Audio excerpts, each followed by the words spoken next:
relations extérieures. Bon, on attend ce qu'on attend. Maintenant, si vous voulez comprendre, attendez. Il y a toujours une différence entre entendre et comprendre. Quand le diplomate parle, vous savez qui est responsable de la diplomatie. Donc, il ne peut rien décider là sans avoir reçu l'ordre. Mais l'assurance qu'il a donnée est suffisante pour dire que le dossier n'est pas du tout abandonné. Le ministre du Travail l'a dit. Il a activé le gouvernement.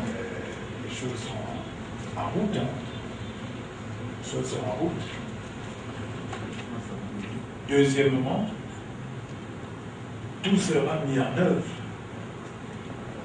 pour qu'on ne tue pas, pour qu'on continue pas à tuer les Camerounais comme des mouches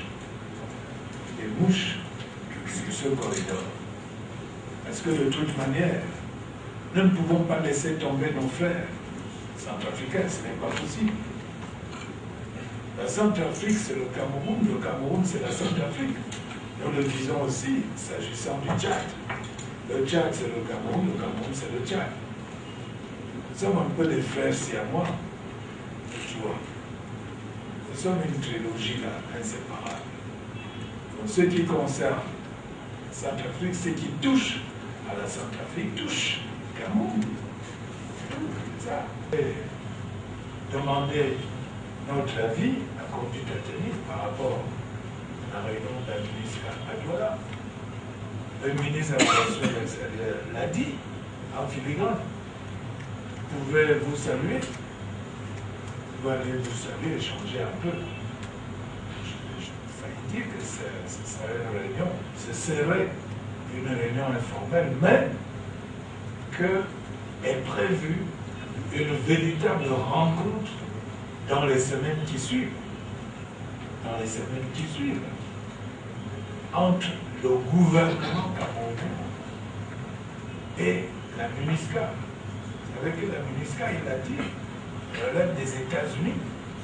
Les États-Unis, donc, s'il y a les Nations Unies, peut-être comme Obama.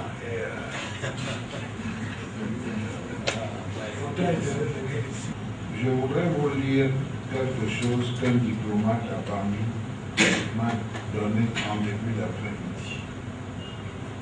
Cette réunion préparatoire à celle initialement programmée pour la première quinzaine du mois d'août à Yaoundé aura essentiellement pour but de permettre aux transporteurs de soumettre leurs préoccupations et doléances à la MINUSCA en vue de l'amélioration de la sécurité le long du couloir d'Awaboula et Bambou. Au cours de cette rencontre, la délégation de la MINUSCA, que conduira le général de division Martin Tumenta, commandant de la force des Nations Unies à RCA, expliquera ou étalera l'ensemble des mesures qui sont en train d'être prises par la MINUSCA en vue de garantir la sécurité de la circulation sur le tronçon suspensionné.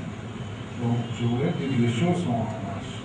Parce qu'en plus, la MINUSCA a une mission que lui a confiée les Nations Unies. Ils ne peuvent pas aller au-delà. S'ils doivent changer, il faut que les deux États se mettent d'accord. D'où je crois la réunion sur laquelle le ministre est passé très vite, qui se tiendra à Yaoundé. Il faut que les forces de l'ordre viennent avec des propositions au niveau des plénipotentiaires.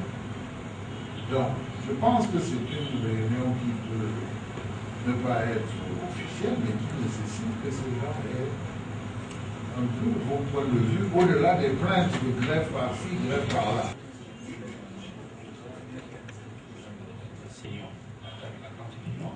On s'est dit qu'après cette rencontre un peu informelle au niveau de Douala, où vous aurez peut-être à donner des éléments importants qui pourront contribuer à peaufiner la décision qui sera prise à un niveau très élevé autour de Bondi, le commandant, son adjoint qui arrive. Dites, à partir de lundi, remplacez-nous les Bangladeshis. Remplacez-nous les Bangladeshis Mettez-nous les Camerounais. Yaya. Deux choses, pas plus. Si quelqu'un est sensible au sang, ça c'est mon voisin.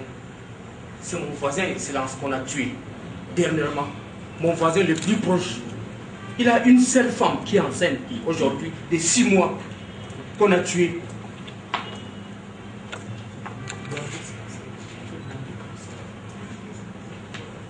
Non.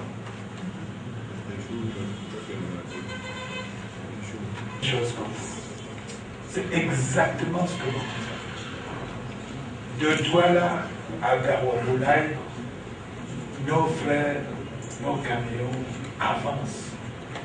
À partir de Garoua-Moulaye, on ne peut pas. Et ça n'a pas commencé comme aujourd'hui, monsieur le ministre. Vous-même, vous avez le dossier en main. Depuis mai, le 13 mai 2013, nous étions en réunion à la primature le 14 mai, toujours pour ce même problème. Mais moi, je pensais que, comme le coordonnateur Oumar a si bien dit ici, que qu'on trouve des solutions. Et nous savons tous que les institutions sont très mal appliquées sur le terrain. Moi, j'ai pensé qu'on peut trouver des voies, des solutions pour essayer de voir comment on peut faire. Alors moi, je dis, et c'est là, monsieur le ministre du Transport, c'est vous qui nous avez conviés ici. Moi, j'ai mon syndicat a adressé au gouvernement camerounais un préavis de grève parce que ce problème a trop duré. 1 an dépassé aujourd'hui, toujours pas le même problème, c'est des trop. Je ne veux pas parler ici de nos problèmes internes.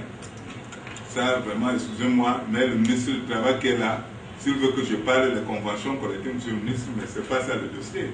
Ça, au moins, vous n'allez pas me menacer ici aujourd'hui. Ces chauffeurs qui vont là-bas ne sont pas assurés. Ils n'ont pas d'affiliation à la CNPS. On les tue comme ça, comme des animaux. Lorsque nous recevons des mots d'ordre de grève aujourd'hui, ce n'est pas la police ni la gendarmerie qui va régler les problèmes de convention aujourd'hui au Cameroun. Je ne voudrais pas être long, parce que j'ai compris que si M. Oumar va se fâcher et qu'il nous abandonne à mi-chemin, c'est qu'on est mort complètement. Je voudrais lui remercier ici solennellement pour le travail qu'il nécessite d'abattre et que vraiment qu'il conduit. S'il va me demander de lever le mot d'ordre de grève, je vais le lever, puisque c'est lui que je vois tous les jours. Je n'ai jamais vu le ministre des Transports devant moi, ni le ministre du Travail. Le ministre là même, je ne savais pas que c'est un Dieu. excuse-moi. Tu as dit, ça c'est le langage syndicaliste. Non, vous savez, on se comprend. Faites le deux. Quelle doléance avez-vous émise et qu'attendez-vous des pouvoirs publics? Ça c'est très compliqué votre question. Franchement, disons que ce n'est pas nous qui avons émis des doléances. Nous avons des difficultés depuis belle lurette avec la MINUSCA. Certes, nous avons comme interlocuteur immédiat le gouvernement de la République du Cameroun. C'est à eux que nous déversons tout. Nous attendons d'eux qu'ils puissent également faire quelque chose pour essayer de porter l'affaire là où il faut. Ce qui est sûr et certain, c'est que nos chauffeurs, qui sont en réalité ceux-là qui nous permettent de vivre de notre métier, ceux-là sont aujourd'hui jetés en pâture. On les tue comme des mouches. Et ça, c'est inacceptable. Nous ne pouvons pas accepter cela. Et nous sommes sûrs et certains que le gouvernement de la République non plus ne peut pas accepter cela. Et les Centrafricains qui nous écoutent, qui nous regardent, savent très bien de quoi nous parlons et comprennent que nous ne pouvons pas non plus accepter cela. Indéfiniment, nous n'allons pas signer des documents pour demander aux gens d'aller à la boucherie. C'est incompréhensible. Donc c'est pour cette raison que nous avons sollicité l'intervention énergique de notre gouvernement sur tous les plans et à tous les niveaux. Et nous pensons, nous pouvons, sans risque de nous tromper, nous faisons confiance à notre gouvernement. Nous venons de constater actuellement, là où nous sommes, que le président de la République, à travers son gouvernement, est en train de prendre des mesures. Est-ce que ces mesures que le gouvernement de la République prendra seront-elles relayées de manière efficiente au niveau de la MINUSCA, au point où, au niveau de la praticabilité sur le terrain, on le ressente? Eh bien, si tel serait le cas, ce serait une bonne chose. Mais si tel n'est pas le cas, ce serait bien évidemment un travail habituel, c'est-à-dire continuons à envoyer nos frères, nos compatriotes, nos chauffeurs à la boucherie une fois de plus. Et à ce niveau-là, nous pensons sincèrement que ce sera très très très difficile pour nous de tempérer à ce genre d'attitude qui n'est pas du tout connu en territoire camerounais et qui ne ressemble même pas ni au Cameroun, encore moins au Camerounais. Vous criez. In English.